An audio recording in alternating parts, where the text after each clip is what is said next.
Reka subire ndabahe kaze mwese nshuti banywanyi bacu mukunda kandi mugakurikira amakuru n'ibiganiro dutambutsa kuri channel ya Inkuru Dene ya Isange TV. Channel ibashikiriza amakuru ndetse n'ibiganiro biba bigezweho kandi biba byakorewe mu matohoza mu rurimi rw'ikirundi. Reka subire ndabahe kaze mu makuru yacu yo kuri iyi saha, akaba ari amakuru cyane rero haraza gushimikira ku ngingo nkuru zikurikira.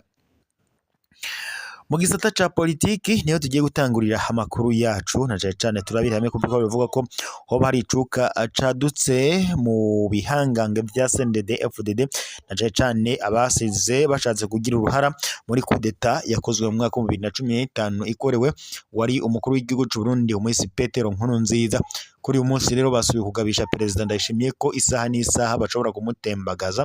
N'umuje kandi hamaze iminsi humvikana icuka kitari ciza hagati y'umukuru w'igisirikare cy'u Burundi Prime Niyongabo ndetse n'ibihangange vya CNDD FDD na cyane ibiri mwiragi rya Petero Nkurunziza, ndetse hakaba ngo nabitwa basamuragwa. Aba rero batanguye gushamirana hagati yabo, ariko kandi Ndayishimiye we hariko araca ku biti no ku mabuye avuga ko ashaka kwitoza mu kiringo ca kabiri cyo mu matora yimirije mu mwaka wa 2027, ariko abahinga mu vya politiki na cyane ngaha mu karere na cyane rero ibihangange vya CNDD FDD biri mwiragi rya Petero Nkurunziza byasubiye kugabisha umukuru w'igihugu cy'u Burundi Evariste Ndayishimiye bimubwira ko isaha n'isaha bishobora kumutembagaza. N'umuje kandi mu mezi yaheze humvikanye icuka kitari ciza na cyane hari hateguwe kudeta yo gushaka gutembagaza umukuru w'igihugu cy'u Burundi Evariste Ndayishimiye, ikaba yari kudeta yareteguwe n'abajenerali. N'umuje kandi Perezida Ndayishimiye yarafise urugendo rumushikana mu gihugu cy'u Bufaransa ubwo yaritavye inama y'abakuru b'ibihugu, yari inama irongowe na Perezida w'u Bufaransa Emmanuel Macron ndetse na Perezida w'u Rwanda Paul Kagame. Yari mu burari bari buze kwitabira iyo nama, hari kuba harimo ndetse na Perezida w'u Burundi nyene ariwe Ndayishimiye, akaza Perezida w'u Buganda Yoweri Kaguta Museveni ndetse na Perezida wa Repubulika Iharanira Intwaro Rusange ya Congo hariwe Antoine Felix Tshilombo ndetse na Perezida wa Togo. Ariko bidatevye Perezida Ndayishimiye hakimara kumva ko ibihangange vya CNDD FDD na cyane biri mwiragi rya Petero Nkurunziza byateguye umugambi wo gushaka kumutembagaza, yaciye yategura umugambi. Ndayishimiye rero akimana kumva iyo ngingo yafashwe n'abo bajenerali ko hagomba gutegurwa umugambi wo kumutembagaza, yaciye afata ingingo yo gusubika urugendo rwo kumushikana mu gihugu cy'u Bufaransa ubwo yagira yitabira iyo nama y'abakuru b'ibihugu na cyane bagira barabi hamwe wo kumutekano ngaha mu karere k'ibiyaga binini na cyane mu seruko bwa Kongo uko uhagaze. Nkuko rero mu mazi iminsi muravyumva cyane ibihangange vya CNDD FDD byarahagurutse birahagarara bivuga ko Ndayishimiye bitamushaka mu kiringo ca kabiri mu matora yimirije mu mwaka wa 2027. Kandi uwahoze ari umushikiranganje wa mbere wa leta y'u Burundi Gervais Ndirakobuca ndetse n'umunyamabanga mukuru w'umuganga CNDD FDD Nyeniteka Reverien Ndikuriyo bari mu batangaje ko bazokwitoza mu kiringo ca mu matora yimirije mu mwaka wa 2027. N'umuje kandi Gervais Ndirakobuca ko rungu haramutswe inama nkenguzo amateka, naho Reverien Ndikuriyo aramutswa mugambwe uri ku butegetsi wa CNDD FDD. Gusa mu minsi iheze yari yatangaje ko yasezeye mu nama nkenguzo amateka, ariko abikora nko mu rwego kugira ngo azahabone uburyo bwo kwitoza mu kiringo ca kabiri azitoze mu matora yimirije mu mwaka wa 2027 nk'uko amakuru dukura ku rubuga abishikiriza. Reka dusimbukire n'ubundi kubiriko biravugwa na cyane muri kudeta iriko irategurwa mu Burundi isaha n'isaha. Perezida Ndayishimiye ashobora gutembagazwa. Abashatse gutembagaza ubutegetsi mu mwaka wa 2015 bahungiye ahantu hatandukanye, abatari bakeye rero bari mu bihugu bibanye bitandukanye. Leta yarasohoye icegeranyo cabo yaciriye imanza bari barongoye imyiyerekano. Hari abandi kandi batari mu bihugu bibanye bari mu bihugu vya Buraya ndetse na Leta Zunze Ubumwe za Amerika. Akarorero benshi bari mu Bubirigi, turavye nk'abamenyesha makuru, societe civile ndetse n'abasirikare. Leta mvuge nko kuwari umushikiranganje hajejwe kwivuna abansi Ponsier Gaciyubwenge ari mu Bubirigi be ndetse n'abamenyesha makuru na societe civile. None kuki leta isaba cane abari mu bihugu bibanyi nk'u Rwanda gusumba abandi kandi bari bakomeye muri iyo myiyerekano, ariko kandi ubu bari mu bihugu vya Buraya. Igihari naho abarundi leta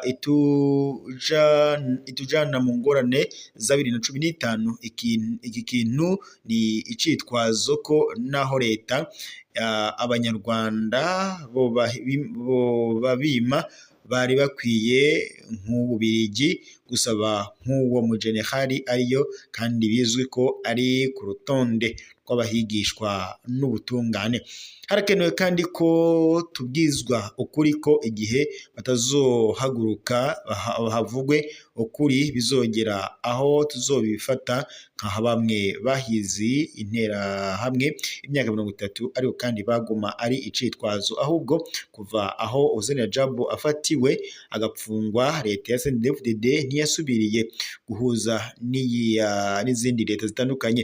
Mu mwaka wa 2015 yaje yishaka gusa guca na kari gasigaye. Twibukanye ko leta isaba inavuga ko hari abategetsi bo hejuru mu Burundi bagizweyo uruhara mu vyabeyeyo, naho boba basaba ko bohabwa abo bantu bagacirirwa imanza na leta y'ibihugu bibanye. Yamara kandi biraboneka ko uravye neza hari igihishwa abenegihugu ko leta kugira ishiremwo umuco yosaba izindi leta ziritse abo bandi hama inyuma kikaja ahabona canke cigahera.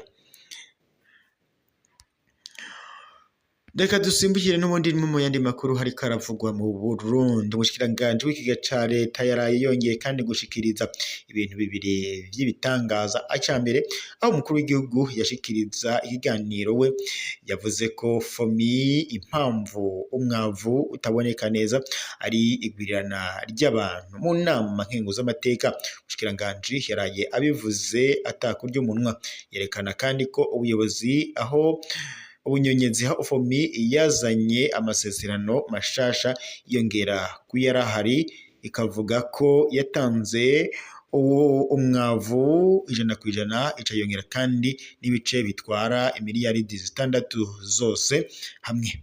Akavuga kandi ko hari abamutera ubwoba ko atarishe azokwibonerako.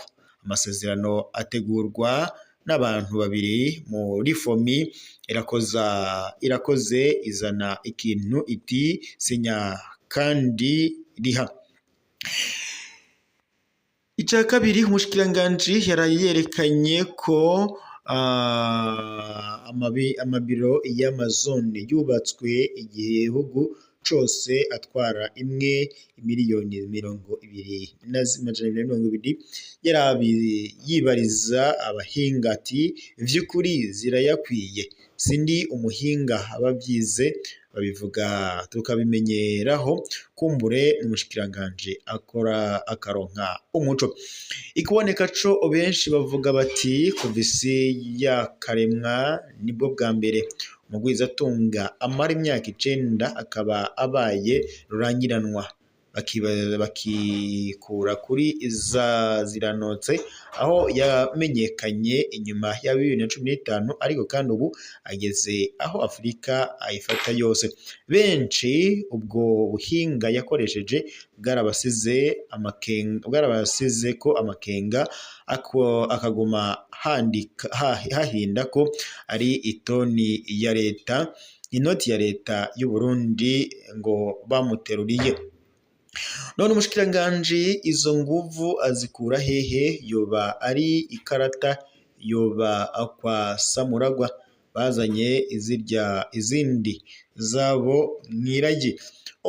Umuntu atera ubwoba umushikiranganji ubwo si we wenyene ageramiye amagara y'umukuru w'igihugu, yoba ari FOMI nk'uko umushikiranganji avuze ko ariko aterwa ubwoba.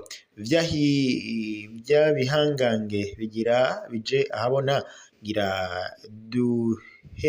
duhereye kuri ntigacika. Naho mu Burundi ibikorwa byo kwinonora imitsi ni umushinge uzotuma abarundi bashika kubona kazoza bafise amagara meza.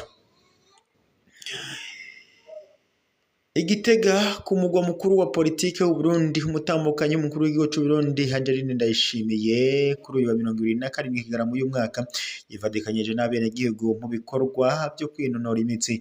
Ibyo bikorwa byatanguriye hagati mu gisagara ca Gitega aho bita ku Ngoma, baca basubiza muri quartier Swahili bamanuka berekeza muri Karera ya mbere n'iya kabiri no mu Gasenga berekeza ku Gicaca, babona gushika Inyabisindu aho baciye bamanuka berekeza ku isoko rikuru rya Gitega. Ivyo bikorwa byo kwinonora imitsi byaciye bibandaniza muri quartier Shatanya berekeza iruhande y'icibutso c'incungu yo kwikukira ku Burundi, ari naho ahari igiti giteye hagati mu gihugu cy'u Burundi, haciye habera imyimenyerezo ngororamubiri.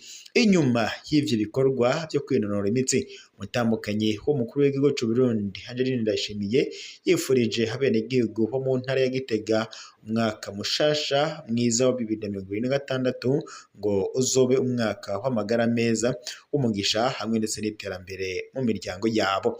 Angeline Ndayishimiye kandi yamenyesheje ko igikorwa cyo kwinonora imitsi ari umugambi yise club intambwe ku yindi mu kwinonora imitsi kuri twese. Kubwa Angeline Ndayishimiye umutambukanyi mukuru w'igihugu cy'u Burundi, muri iyo myimenyerezo yo kwinonora imitsi ngo nta byo gucagura imiryango, imigambwe, uburere canke abenegihugu b'abarundi ndetse n'abanyamahanga. Akagira ati ni ukwinonora imitsi kuri twese ku neza y'amagara yacu.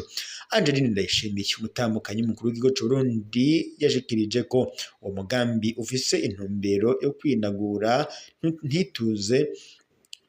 ntituze ngo dutumwe n'abaganga kuja kwinonora imitsi, twikingire hakiri kare batararirirwa ngo barayidutuma. Yaciye kandi hamagarira abenegihugu bo mu ntara ya Gitega kwinonora imitsi ku wa kabiri no ku wa gatanu inyuma y'amasaha y'akazi. Avuga ko ari bakibora ari niba bikora gutyo iyo minsi yose bazokumva mu mubiri bamerewe neza ndetse ngo bamenyereye ngo ntibazokwigira baruha. Umutambukanyi w'umukuru w'igihugu cy'u Burundi Angeline Ndayishimiye yashikirije ko gukorera hamwe imyimenyerezo yo kwinonora imitsi bizana urukundo, bigatuma ndetse umutima wera, bikarwanya ishari n'inzigo ndetse ngo n'ishavu. Angeline Ndayishimiye kandi yanashikirije ko kwinonora imitsi bizana abagenzi. Jewe kwinonora imitsi ngo byanzaniye abagenzi, turiko turirukanga baca barankunda nanje ndabakunda. Umutambukanyi mukuru w'igihugu cy'u Burundi kandi yaciye asaba abari bitavye ivyo bikorwa byo kwinonora imitsi kugira urukundo, binonora imitsi atagahato ku neza y'amagara yabo ndetse no kugira urunani mu miryango, mu kibano ndetse no mu gihugu cyose. Uramatari w'intara ya Gitega Libraire Bigirimana nawe yavuze ko umutambukanyi mukuru w'igihugu cy'u Burundi Angeline Ndayishimiye abona kure ngo kuko kwinonora imitsi bizotuma abenegihugu bagira amagara meza, baheze bashobore gukora ibikorwa by'iterambere, bituma ndetse kwinonora imitsi biba umushinge ugana ku mbona kazoza ya 2024 2026. Umunyamabanga akaba ndetse n'umuvugizi wa leta y'u Burundi yamenyesheje ko ico gikorwa cyo kwinonora imitsi gihambaye ngo kuko gifasha gutegura amagara meza azoshikana abenegihugu ku mbona kazoza ya 2040-2060. Yaciye kandi hatera akamo indongozi zose baba abagabo canke abakenyezi kwitabira igikorwa cyo kwinonora imitsi kugira ngo bakomeze amagara meza azobashikana ku mbona kazoza igihugu cifasha muri 2040 kandi igihugu giteye imbere muri 2060. reka dushimire mwese mwari kumwe natwe amakuru ndetse n'ibiganiro twariko turabashikiriza kuri iyi saa dusozereye ngaha n'ubundi tuza gusubira mu makuru araza kuba agezweho kuri no mbonesha kuri yanyu mukunda cyane muri Rudende Isange TV shani bashikiriza amakuru ndetse n'ibiganiro biba bigezweho kandi bavyakura amatoza muri rw'ikirundi.